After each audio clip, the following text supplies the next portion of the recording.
I believe that had we had transparency and honesty during the election, and had Governor Hogan told us what he was going to do, that he would not be governor. I am particularly concerned with his attack on public education. Well, I don't play Mr. Nice Guy.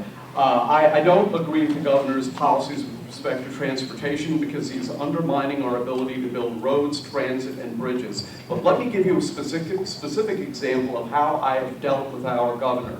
On the so-called rain tax, I immediately, in my committee, killed the bills that his side proposed, and then I walked into his office and said, let's negotiate for real.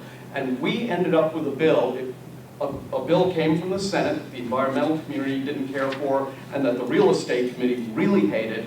I got that bill in my committee, and I wrote a bill that the environmental community is enthusiastic about, and that the real estate industry also is enthusiastic about. My version of the stormwater bill passed my committee, and the House, almost unanimously on the House floor, passed my committee unanimously. That's the way you deal with these situations. You confront people who you disagree with, but then you show a willingness to negotiate and win. I am extremely disenchanted with his moves against public education, his attempts to slash funding for K-12 education, for school construction. I'm very upset about his attempt to roll back necessary environmental regulatory protections, which was one of the first things that he did when he got into office. And I am outraged by the move of some members of his party, presumably with at least his tacit consent, to shut down early voting sites, early polling places in Montgomery County that are exactly the demographic center that draw from a lot heavily Democratic communities and minority communities. On one hand, he cuts funding, $68 million for education, and then builds a $30 million, green lights a $30 million youth jail in Baltimore.